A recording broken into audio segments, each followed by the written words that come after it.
Today is Wednesday, April 9th, 2025, and the Atlanta Braves are 2-9 as they fall to the Phillies 4-3 at home. Grant Holmes on the mound, 4 innings, 3 hits, no earned, 4 walks, 6 Ks.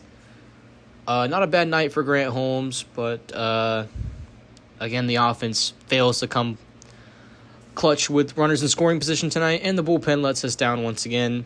This is the Bryce Elders Changeup Podcast. Well, another defeat for the Braves tonight. We thought we were back after last night. The bullpen pitched great last night. Guys played good last night. More of the same, but more of not the same tonight for the Braves. Michael Harris at the top of the order, 0 for 4. Albies goes 1 for 5. Olsen 0 for 3. Ozuna did go 2 for 4. He's been a bright spot for the team. Sean Murphy had a hit. Riley went 2 for 5, but let's not talk about his at-bats with the bases loaded tonight. That was abysmal. A two-hit game for De La Cruz. That is a bright spot. Kelenic 0 for 3. What's new? Arcia with the team second on the team in average at 250. It's rough right now for the Braves. Where do we begin? Let's begin with 0 for 12 with runners in scoring position outside of the Arcia fluke that hit off the glove of Bohm and Turner.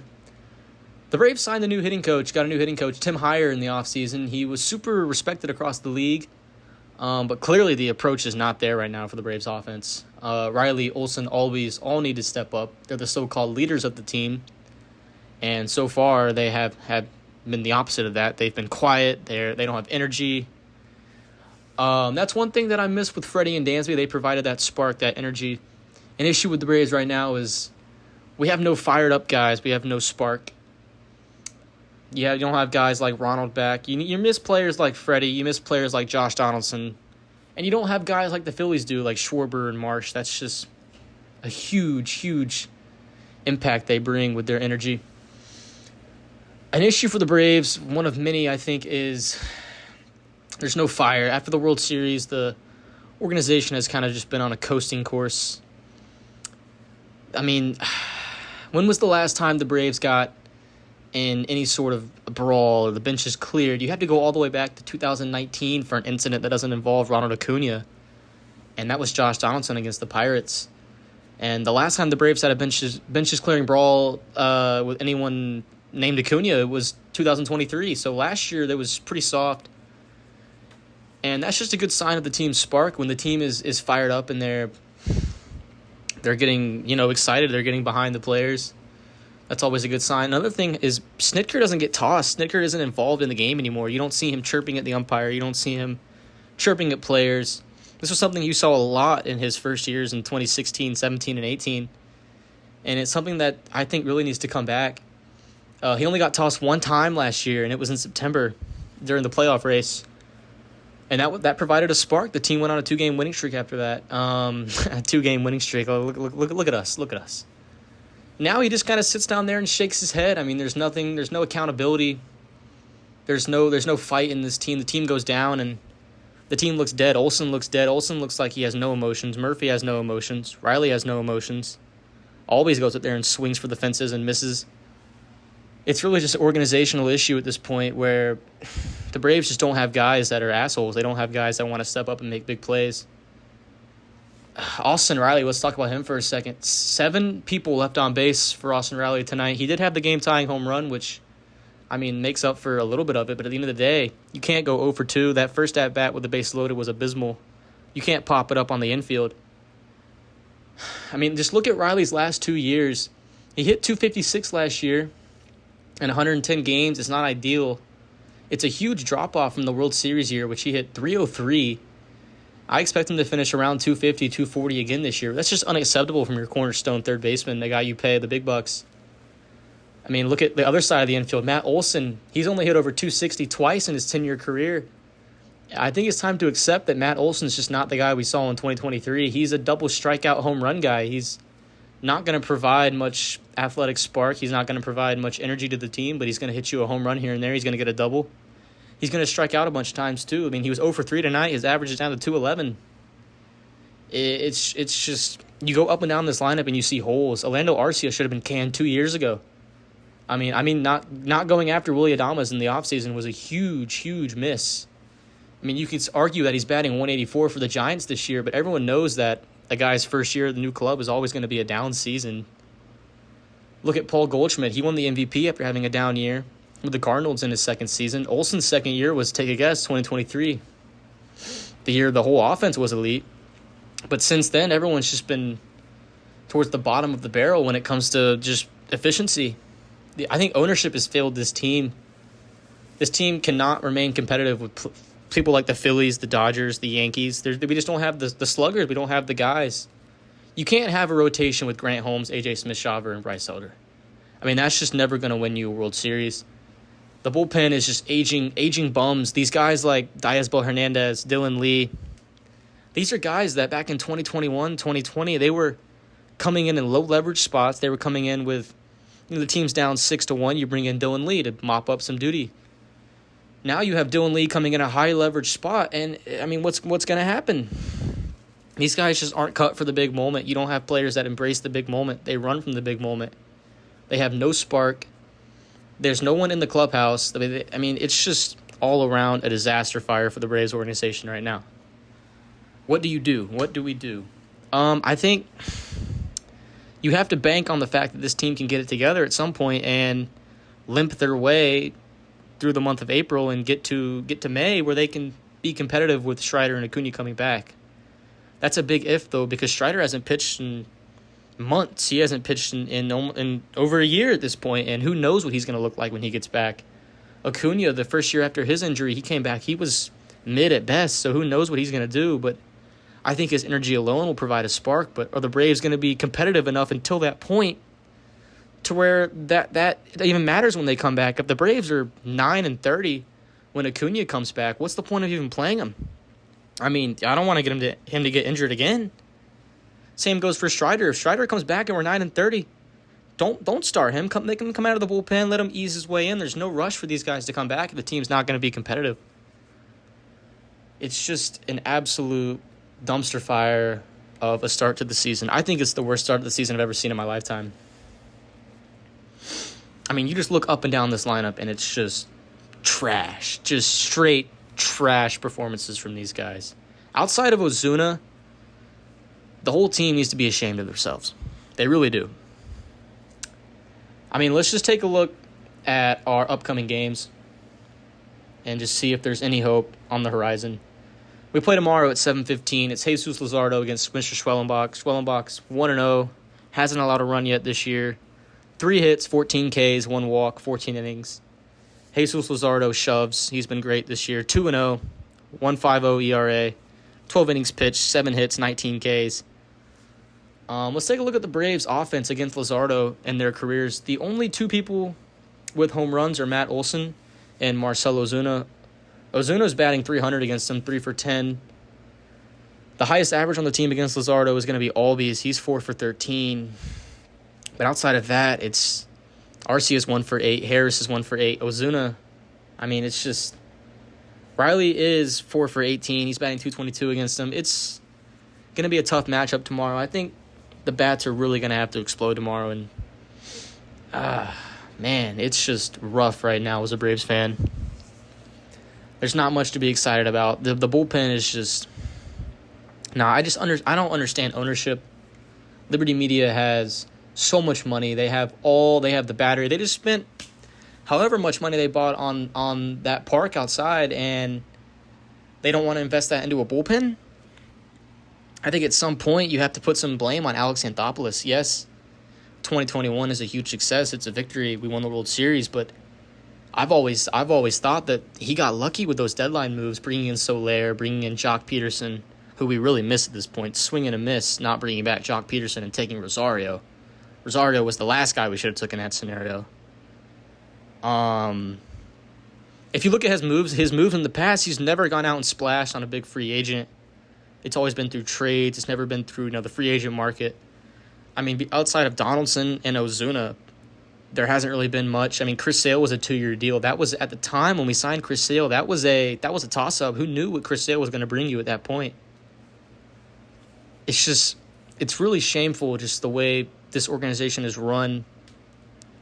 When they have money, they have wins, they have the history, they have the fan base too that wants to get behind the team. But the players just don't seem into it right now, and it's really disappointing because this was supposed to be the year. We had everyone healthy. We had a good rotation. I do think losing Ronaldo Lopez did kill a little bit, and the Profar stuff is just downright bad. I mean, Profar can stay in San Diego for all I care. He can go to the soccer games with Machado for the rest of his life. He's going to have to really win over the fans. I'm really interested to see towards July, August, when Profar comes back, how the fans treat him. Is it going to be boos? Is it going to be, mixed emotions? Can this guy provide what he provided last year?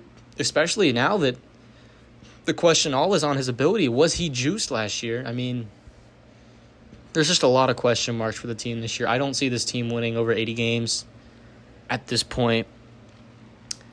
And in at least that's probably as competitive as it'll ever be. The Nationals aren't bad. I mean, you look at the rest of the month for the Braves, it's you would think it's easy games on paper, but if you look really deep into it, it's not easy games at this point. There's no easy games for this team. Let's go through the month of April and see, we go immediately to Tampa this weekend. 3 games against the Rays. I mean, that's a new ballpark for most of these guys, so I can't even predict what's going to happen there. At the Blue Jays, who knows? And then we come home and it's the Twins and the Cardinals. You would think you'd win both those series, but at this point, I don't know. The craziest part is this is the easiest part of the schedule in terms of teams on paper. The D-backs, the Rockies, I mean, those are teams that you expect to beat if you want to be World Series. And then don't even look at the month of June, everyone. Don't look at the month of June or May if you want to have any hope for this team. The month of May, we have the Dodgers. We have the Reds, who are going to fuck us. The Pirates, we're going to face Paul Skeens. Home against the Nationals, we'll take 2 out of 3. Minecraft movie ticket package on May 13th. At the Red Sox, at the Nationals, home against the Padres, at the Phillies, home against the Red Sox. I mean, these are tough, big games. I just don't see this team winning many series in general. And at what point do changes get made? I mean, what changes are there to be made? Brian Snitker's not going to get fired. Newsflash to everyone. He's not getting fired. No matter how bad this team is, Brian Snitker has won too much with this organization. He's been in this organization for almost 50 years, 49. He's not getting canned. So you're stuck with Snitker. You're stuck with Ozzie. You're stuck with Olsen. I mean, the Nick Allen project is interesting. He can provide some sort of athleticism from the shortstop position.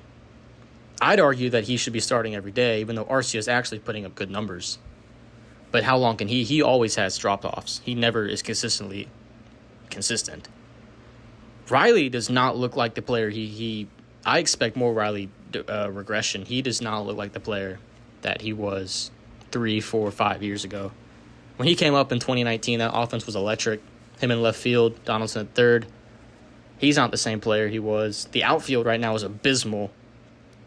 Michael Harris in center field looks like a ghost. He provides nothing to the offense.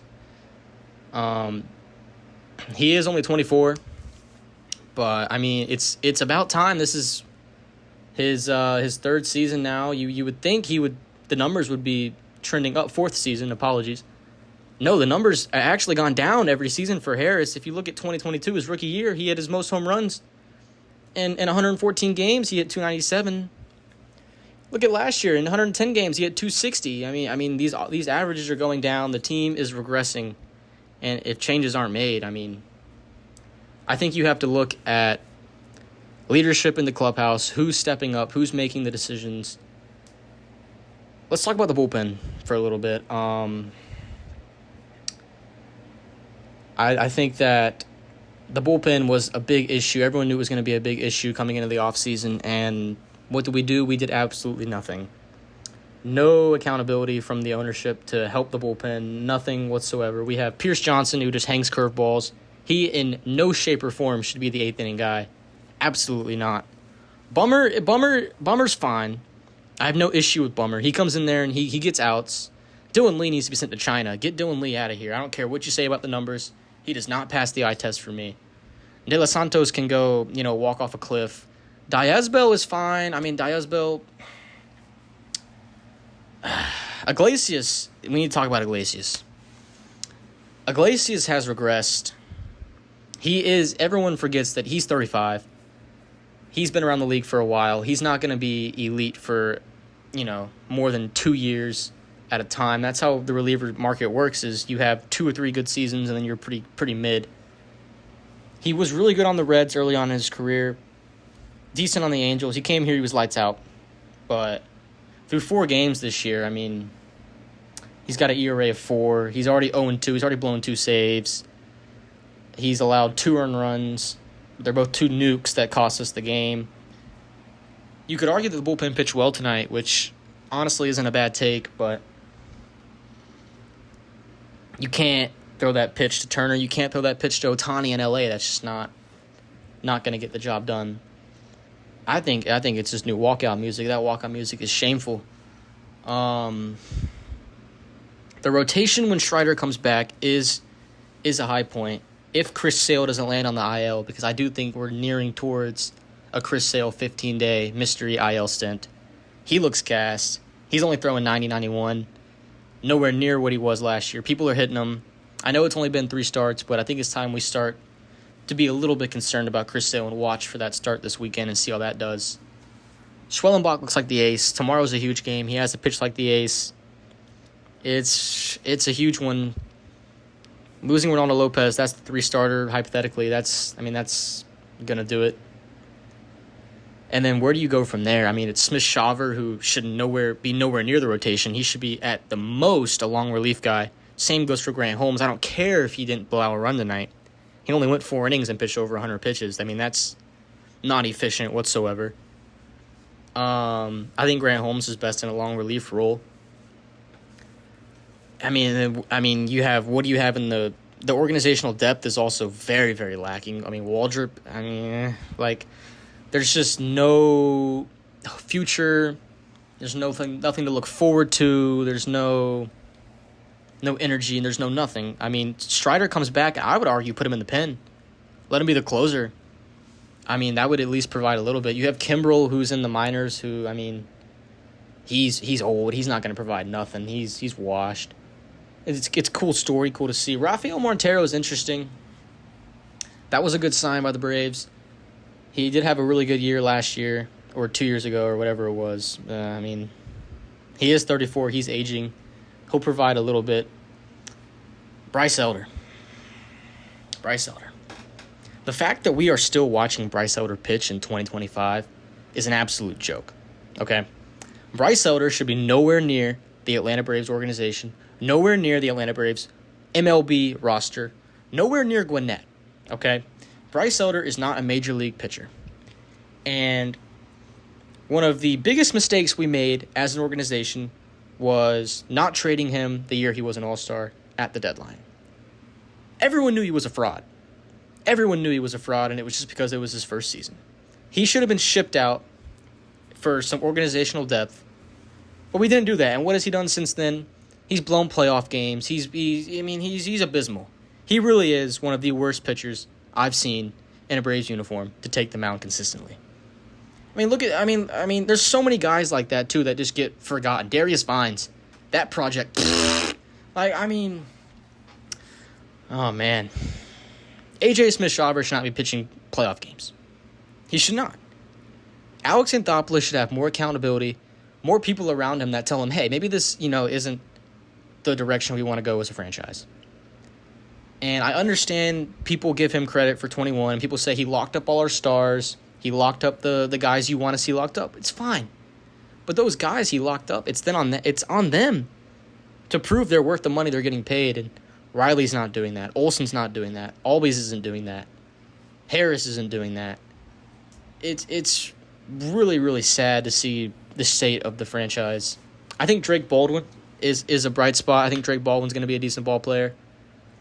Sean Murphy actually looks decent to start the season. We're going to have to give him some more time to really see what kind of year he's going to have. But Another argument against all this would be, look at the teams we've played to start the year, but I'm going to argue back with, look at the teams we've played the last 3 years, and we've shit on them. Like, there's no excuse getting swept in San Diego in 4-game series to start the year. Everyone's healthy. Everyone's ready. Everyone should be fired up. There's no excuse not to take 2 games of that series. The Schwellenbach Gym, you have to win that game. Opening day, you have to win that game. Hector Neris going in. Hector Neris wearing a Braves uniform was never going to work. It was always a failure. And it only took Alex Anthopoulos 2 games to realize that. Only 2 games. I mean, like, you see 2 games out of him and you know he's gone. Like, I mean, I don't understand why you bring him in the first place. Why don't you go after relievers in the offseason? Why don't you go after starters in the offseason? Consistently the last 3 seasons, the problem in the playoffs has been pitching. It's been pitching. Smith-Shawver in playoff games, Elder in playoff games, Strider in playoff games. When he was not ready that first season, he ran out of gas in the 3rd inning in Philadelphia. I mean, you have to go after pitchers. In this day and age, you need to layer up your bullpen with pitchers, layer up your rotation. Who cares if guys are throwing innings in AAA? You should have gone after Jack Flaherty. You should have gone after Nate Eovaldi. You should have gone after these guys that you know were consistent ball players that can give you innings. Even re-signing Charlie Morton wouldn't have been a bad idea. Now, would I have been against it? I would have been on the fence. But right now, I mean, you're one injury away from having a rotation of Waldrop, Smith-Shawver, Elder, Holmes, and Sale or Schwellenbach, depending on who gets injured. If Sale goes down, throw up the white flag. Throw up the white flag and call it a day. All right? Call up the AAA squad. Let Nacho get at-bats because this team is cooked. This team is absolutely cooked if Schwellenbach or Sale gets hurt, and I fear that may happen in the near future. Is there anything to be hopeful about? I mean, I'd say the only thing is these guys are professional athletes, and you have guys on the team that have won the World Series before, so they know what it takes to win. And you just have to hope that guys like Riley and Albies are going to step up and be the leaders that, you know, they should be at this point in their career. That's a big if. That's a big ask. And I just don't know if they're going to do that. I don't know if, you know, it also falls on Snitker, too, to be more accountable. They need to have some sort of players meeting where they say, hey, guys, look, this isn't going the right way. We need to turn it around. We need guys to step up. And if that doesn't happen, then the Atlanta Braves you know and love are going to finish in 4th place. Well, I guess we'll see what Schwellenbach does tomorrow. Schwellenbach needs to go well. Bats need to come alive. We need to win this series against Philadelphia and take it into the weekend. I'll see you tomorrow at Truist.